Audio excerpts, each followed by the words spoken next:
Shalom, salam damai sejahtera.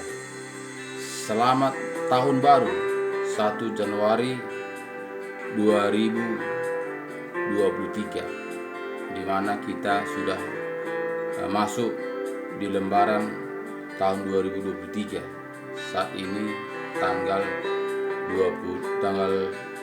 3. Kita tetap semangat ada dalam tuntunan penyertaan perlindungan Tuhan. Walaupun dunia mengatakan tahun 2023 dunia akan gelap, jika kita tetap dalam Tuhan, mengandalkan Tuhan, kita melekat dalam Tuhan, kita pasti akan diprioritaskan. Jadi kita tetap semangat kembali kepada firman Tuhan, tetap gigih untuk menjalankan kebenaran firman-Nya. Jadi Bapak Ibu Saudaraku yang saya kasih dalam Tuhan Yesus, mari terlebih dahulu kita mengucap syukur di mana kita di pada pagi hari ini kita sudah dibanguni. Mari sama-sama kita berdoa. Ya Bapa kami yang baik dalam kerajaan surga, kami mengucap syukur kepada Engkau Tuhan, di mana Tuhan Yesus di pada pagi hari ini Engkau telah membimbing, menuntun, menyertai, melindungi, menyelamatkan kami pagi, siang, sore, bahkan di malam hari tadi kami tidur nyenyak. Dan di pada pagi ini Engkau telah banguni kami dengan sehat walafiat. Itu semua Tuhan Yesus kami rasakan oleh tuntunan penyertaan firman-Mu. Terima kasih Tuhan Yesus, di mana Bapa di pada pagi hari ini Engkau telah banguni kami dengan sehat walafiat. Itu juga Bapa kami rasakan oleh tuntunan penyertaan firman-Mu. Baik juga Bapa di pada pagi hari ini kami juga Bapa akan membaca sebagian firman-Mu. Engkau campur tanganku berkarya sehingga betul-betul semuanya ada dalam tuntunan dan topan dalam firman-Mu. Terima kasih Bapa, terima kasih, syukur Bapa yang begitu baik. Di dalam nama Yesus kami berdoa dan bersyukur, haleluya, amin. Salam Bapak Ibu Saudaraku yang saya kasih di dalam nama Tuhan Yesus, salam damai sejahtera. Dan di pada pagi hari ini kita masih bisa tatap muka untuk merenungkan kebenaran firman Tuhan. Itu juga Bapak Ibu Saudaraku, bukan karena kekuatan kita, bukan karena kehebatan kita, tapi karena Tuhan sangat peduli kepada kita. Dan di pada pagi hari ini kita juga akan membaca firman Tuhan untuk menguatkan kita supaya kita tetap kuat, supaya apapun tantangan, permasalahan, pergumulan di tahun 2023 ini kita tetap mengandalkan Tuhan. Karena jika kita tidak mengandalkan Tuhan, kita tidak bisa berbuat apa-apa. Karena kita melihat bagaimana saat ini situasi akhir zaman ini, kita melihat ekonomi semakin sulit. Kita melihat saat ini, tapi saya percaya kuasa Tuhan mengubahkan kita sehingga betul-betul kita tetap setia, semangat, betul-betul mengandalkan kebenaran firman Tuhan, supaya apapun kita hadapi di tahun 2003 ini kita tetap eksis, kuat, semangat, ceria. Kenapa? Karena kita pihak Tuhan Yesus. Jadi Bapak Ibu Saudaraku, mari kita baca Alkitab kita. Kita buka Alkitab kita 1 Yohanes 1 ayat 5. Allah adalah terang. Jadi sini Bapak Saudaraku, Allah adalah terang. Jadi jika kita datang kepada Tuhan, kita akan mendapatkan terang, mendapatkan cahaya, dan kita itu tampil beda dengan orang-orang dunia. Jadi Bapak Ibu Saudaraku, kita melihat di sini katanya ayat 5, dan inilah berita yang telah kami dengar dan dari Dia, yang kami sampaikan kepada kamu.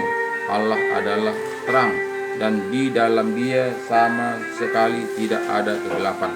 Jadi Bapak Saudaraku, kita tahu Allah itu adalah terang. Terang mengasihi kita, terang menuntun kita, terang menyertai kita.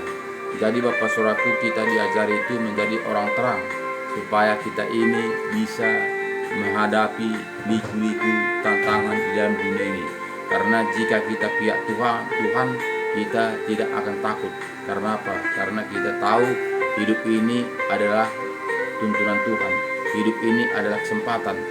Hidup ini adalah untuk menguji kita, uji mental kita. Jadi kita adalah milik Allah. Walaupun kita saat ini kita itu adalah hidup di dalam dunia ini, tapi kita bukanlah anak-anak dunia, tapi kita adalah anak-anak terang. Kita adalah anak-anak surgawi. Dari itu Bapak Saudaraku, marilah kita bekerja, berjalan seturut dengan apa yang diajarkan Tuhan Yesus kepada kita, supaya kita itu betul-betul menjadi anak-anak terang. Dan di sini katakannya ayat 6 katakannya kepada kita, jika kita katakan bahwa kita beroleh persekutuan dengan Dia, namun kita hidup di dalam kegelapan, kita berdusta dan kita tidak melakukan kebenaran. Jadi Bapak Saudaraku, jika kita mengatakan kita ini orang Kristen, artinya pengikut Kristus, jadi kita harus mengikuti ajaran-ajarannya. Jadi jika kita katakan kita Kristen tapi kita tidak mengikuti firman-firman kebenaran, itu katanya kita itu orang pendusta. Karena jelas ini terkata, karena jika kita katakan bahwa kita beroleh persekutuan dengan Dia, namun kita hidup di dalam kegelapan, kita berdusta dan kita tidak melakukan kebenaran. Jadi Bapak Saudaraku, kita itu tidak hidup dalam kegelapan. Jadi kita itu harus hidup sama seperti Tuhan. Kita itu adalah anak-anak terang. Jadi jika kita mengatakan kita ini orang Kristen tapi kita masih hidup dalam kegelapan, berarti kita itu orang pendusta katanya. Jadi Bapak Saudaraku, jadi kita harus harus kita tahu diri, harus kita melihat siapa kita sebenarnya, harus kita menyadari siapa kita sebenarnya, supaya kita jangan diombang-ambingkan dunia ini, supaya kita jangan terikut dunia ini, tapi betul-betul kita melakukan seturut dengan kehendak Tuhan.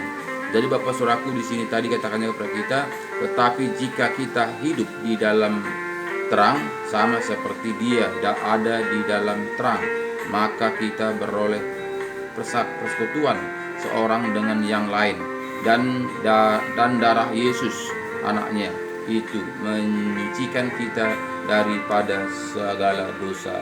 Jadi Bapak Saudaraku, jika kita mengikuti kebenaran firman Tuhan dan kita taat dan setia, kita akan diampuni, disucikan oleh darah Yesus. Jadi dosa kita sudah disucikan. Jadi jika kita mengatakan kita ini adalah anak terang tapi kita tidak menjadi terang, jadi banyak sekali kita saat ini kita melihat hidup kekristenan kita adalah menjadi egois, mementingkan diri sendiri, memperdulikan diri sendiri, mengasihi diri sendiri. Jadi Bapak Saudaraku, kita diajari Tuhan, kita itu tidak mementingkan diri sendiri, tidak egois, tapi kita itu saling memperhatikan satu lain, saling mengasihi satu lain. Jadi Bapak Saudaraku, kita harus mengerti bagaimana jalan-jalannya mendapatkan kehidupan kekal itu. Jadi kita harus kudus. Walaupun kita Bapak Ibu Saudaraku saat ini hidup dalam dunia ini tidak bisa kudus, tapi kita itu harus berusaha menjalankan kekudusan. Karena kuduslah sebab aku kudus. Nah, jadi Bapak begitu kata Tuhan Yesus. Jadi kita itu harus kudus. Nah, jadi Bapak Saudaraku, tujuan kita adalah kehidupan yang kekal. Jadi kita harus menjurus seturut dengan kehendak Tuhan. Jadi jika kita mengikuti aturan-aturan dunia, tentu kita tidak mampu untuk melakukan seturut dengan kehendak Tuhan. Jadi sini Bapak Saudaraku, seringkali kita lihat dalam kehidupan kita sehari-hari, kita mengatakan kita ini orang Kristen, tapi kita itu tidak menjadi pelaku firman. Jadi kita hanya mengikuti aturan-aturan manusia, bukannya mengikuti aturan-aturan kebenaran firman Tuhan. Padahal firman Tuhan sudah menjelaskan kepada kita supaya kita taat dan setia melakukan yang diajarkan Tuhan Yesus. Dia tahun 2000 lalu dia datang ke dunia ini untuk mengajari kita, membimbing kita, membina kita, bahkan segala cara dia membuat supaya kita bisa melakukan seturut dengan kehendaknya. Jadi dia datang, pergumulannya begitu luar biasa, bahkan dia datang sini untuk menderita, bahkan sampai tetes terakhir dia menderita untuk memperjuangkan kita. Jadi Bapak Saudaraku, marilah kita sadari supaya jangan penderitaan Yesus datang ke dunia ini tidak sia-sia, karena dia akan datang kembali. Dia datang kembali untuk mengangkat kita yang taat dan setia. Jadi Bapak Saudaraku, Yesus datang kedua kalinya bukannya mengampuni dosa lagi, tapi Yesus datang kedua kalinya adalah untuk mengangkat kita yang taat dan setia. Jadi di sini kita melihat Bapak Saudaraku, ayat 7, tetapi jika kita hidup di dalam terang sama seperti Dia ada di dalam terang, maka kita beroleh persekutuan seorang dengan yang lain, dan darah Yesus anaknya itu menyucikan kita daripada segala dosa.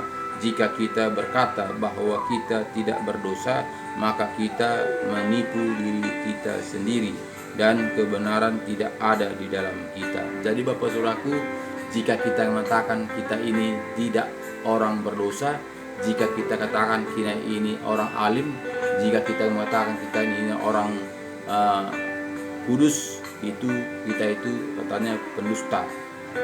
Karena apa? Karena kita tidak luput dari dosa. Karena apa? Karena kita masih hidup dalam dunia. Jadi kita itu menyadari kita ini bahwa kita ini orang manusia lemah, manusia penuh dengan kekurangan. Jadi kita itu perlu topangan oleh Roh Kudus supaya kita benar-benar mendapatkan kehidupan yang kekal itu. Jika kita hanya mengandalkan kekuatan kita, mengandalkan kepintaran kita, mengandalkan akal kita, tentu kita tidak akan mendapatkannya. Karena apa? Karena kita tidak akan mampu untuk mengalahkan kedagingan kita. Kita tidak akan bisa mengalahkan hawa nafsu kita. Kita tidak akan bisa mengalahkan ego kita. Jadi Bapak Saudaraku, harus kita kembali kepada firman kebenaran. Undang Roh Kudus masuk dalam hati kita, sehingga Roh Kudus itu akan menuntun, membimbing, menyertai, membukakan rahasia-rahasia kebenaran firman Tuhan, bagaimana sebetulnya kita menjadi milik Kristus. Jadi Bapak Saudaraku, di sini katakannya ayat 9 mengatakan kepada kita, jika kita mengatakan dosa kita, jika kita mengaku dosa kita, maka Ia adalah setia dan adil, sehingga Ia akan mengampuni segala dosa kita dan menyucikan kita dari segala kejahatan. Jadi di sini Bapak Saudaraku, kita harus mengaku kita ini bahwa kita ini orang berdosa. Jadi jangan kita menganggap kita ini sehingga kita ini menganggap kita ini orang suci. Banyak saat ini manusia tidak mau lagi mengaku dosa. Dia mengatakan, apa sih salahku? Sehingga ada tantangan yang saya hadapi seperti ini, sehingga dia kata, Tuhan, apa dosaku? Sehingga ada masalah pergumulan yang saya hadapi seperti ini. Jadi dia tidak menyadari, dia mengatakan dia tidak punya salah, sehingga dia tanya kepada Tuhan, apa dosaku, apa salahku Tuhan, sehingga aku hadapi kehidupan yang tantangan yang saya hadapi ini. Jadi Bapak Ibu Saudaraku yang saya kasih dalam nama Tuhan Yesus, kesalahan kita begitu meluat, kesalahan kita itu begitu luar biasa, apalagi kesalahan kita dari nenek moyang kita, dari Adam dan Hawa. Kesalahan kita itu sangat luar biasa. Tidak bisa lagi kita bisa membersihkan diri sendiri. Kita tidak bisa mengatakan apa salahku. Jadi kita harus menyadari Bapak Saudaraku, kita ini sudah jatuh ke dalam dosa, sudah jatuh ke dalam lumpur dosa. Jadi jika kita tidak datang kepada Tuhan Yesus untuk meminta ampun kepadanya dan mau melakukan taat dan setia kepada firman-Nya, tentu kita tidak bisa berbuat apa-apa. Kita tidak bisa menyelamatkan diri kita sendiri, tidak. Sebagaimanapun kita pintarnya, sebagaimanapun kita hebatnya, kita tidak bisa melepaskan diri kita dari dosa. Tidak bisa kita melepaskan kita dari hukuman. Jadi oleh karena darah Yesuslah kita bisa mendapatkan pengampunan, sehingga oleh karena kasih karunia diberikan kepada kita oleh karena darahnya. Jadi kita harus taat dan setia. Jadi kita tidak mengatakan saya ini sudah bebas, saya ini sudah diampuni oleh darah Yesus. Jadi Bapak Saudaraku, itu adalah dosa keturunan yang diampuni. Tuhan itu adalah dosa kita dari Adam dan sampai saat ini. Ketika kita menerima Yesus menjadi juru selamat pribadi kita sudah dimaafkan. Semua dosa kita yang lama itu sudah dihapuskan. Dari kita menerima Yesus menjadi juru selamat pribadi kita, jangan berbuat dosa lagi. Itu kata Tuhan. Jadi jika kita berbuat dosa lagi, kita harus tanggung risikonya. Jadi kita itu tidak bisa mengatakan kita itu sudah bersih. Kita bisa mengatakan kita itu sudah tidak berdosa lagi. Kenapa? Karena kita masih ada kehidupan. kehidupan yang akan datang. Makanya katanya tadi, jika kita katakan bahwa kita tidak berdosa, maka kita menipu diri kita sendiri, dan kebenaran tidak ada di dalam dia dan kita. Kenapa? Karena seringkali kita mengatakan, aku sudah ditebus oleh darah Yesus, sehingga saya tidak orang berdosa lagi, saya sudah suci, saya sudah kudus, saya sudah layak, kita mengatakan. Makanya di sini Tuhan mengatakan tadi, jelas firman Tuhan mengatakan kepada kita, jika kita berkata bahwa kita tidak berdosa, maka kita menipu diri kita sendiri, dan kebenaran tidak ada di dalam kita. Jadi Bapak Saudaraku, tidak ada kebenaran di dalam diri kita. Kenapa? Karena sering kita mengatakan kita ini sudah kudus, sudah bersih. Bapak Saudaraku, kita hidup dalam dunia ini, kita ini numpang. Kita numpang, tentu banyak tantangan, banyak pergumulan, banyak yang harus kita hadapi. Tapi jika kita melakukannya dengan tuntun Roh Kudus, Roh Kudus akan membimbing, menuntun, menyertai kita untuk membela kebenaran. Jadi Bapak Saudaraku, jelas firman Tuhan mengatakan kepada kita tadi, ayat 9 mengatakan, jika kita mengaku dosa kita, maka Ia adalah setia dan adil, sehingga Ia akan mengampuni segala dosa kita dan menyucikan kita dari segala kejahatan. Jika kita berkata bahwa kita tidak ada berbuat dosa, maka kita membuat Dia menjadi pendusta, dan firman-Nya tidak ada di dalam kita. Jadi jika kita mengatakan kita ini tenang-tenang saja, senang berleha-leha saja, kita katakan, sudahlah, bukan karena kekuatan kita, bukan karena usaha kita, bukan karena kekuatan kita, sehingga kita berleha-leha saja, sehingga kita bersenang-senang saja untuk menanti kedatangan Tuhan Yesus, itu kita akan mati di dalam dosa. Kenapa? Karena dosa itu merajalela dalam kehidupan kita sehari-hari. Kita tidak lepas dari dosa. Jadi kita harus minta ampun kepada Tuhan. Tuhan, ampuni saya. Saya seringkali jatuh ke dalam dosa, dalam pemikiran saya, tingkah laku saya, kelakuan saya. Jadi itu harus kita sadari bahwa kita ini orang berdosa, sehingga Tuhan akan mengampuni kita. Tapi jika kita mengatakan kita ini orang pintar, orang tidak berdosa, Tuhan itu tidak akan mengampuni kita, sehingga kita mati di dalam dosa kita. Jadi Bapak Saudaraku, harus kita sadar siapa kita, supaya kita ini mengerti bagaimana jalan-jalannya Tuhan. Jika kita betul-betul kita mengaku bahwa kita ini orang berdosa, harus kita tunduk kepada firman kebenaran, supaya kita itu, dosa-dosa kita itu diampuni oleh karena kita membaca firman Tuhan, oleh karena kita taat kepada firman Tuhan, oleh karena kita setia untuk melakukan firman Tuhan. Jika kita tidak taat dan setia melakukan firman Tuhan, Tuhan tidak akan mengampuni dosa kita. Dari ketika kita menerima Yesus menjadi juru selamat pribadi kita, sampai kita akhir meninggalkan dunia ini. Jadi kita ada proses. Jadi yang kita tanggung ini adalah dosa ketika kita menerima Yesus menjadi juru selamat pribadi kita, sampai kita mengakhiri dunia ini. Jadi itu Tuhan tidak tanggung dalam kayu salib. Tapi jika kita mengaku dosa dan betul-betul kita datang melakukan seturut dan kehendak-Nya, Tuhan akan mengampuni kita. Tuhan tidak akan ingat dosa-dosa kita, tapi Tuhan akan menyucikan kita. Jadinya Bapak Saudaraku, makanya kita harus merendah hati supaya kita ditinggikan. Jangan kita merasa pintar, jangan kita merasa suci, jangan kita merasa kita ini sudah kudus, tapi kita ini harus kita minta ampun kepada Tuhan dengan rendah hati untuk mengampuni dosa-dosa kita. Jadi kita ini Bapak Saudaraku, kita harus kembali kepada firman kebenaran, taat dan setia untuk melakukannya, supaya semuanya itu berjalan dengan baik. Bapak Ibu Saudaraku, terima kasih banyak, semangat terus, selamat tahun baru, selamat merayakan tahun baru, karena saat ini masih suasana tahun baru. Jadi tetap semangat, walaupun mungkin dunia mengatakan tahun ini tahun kegelapan, tapi kita percaya Tuhan pihak kita, Tuhan akan menuntun kita, Tuhan akan menyertai kita, sehingga kita ada bercahaya, kita menjadi terang, kita menjadi contoh, menjadi berkat untuk memberkati. Terima kasih banyak, semangat terus, Tuhan Yesus memberkati. Shalom.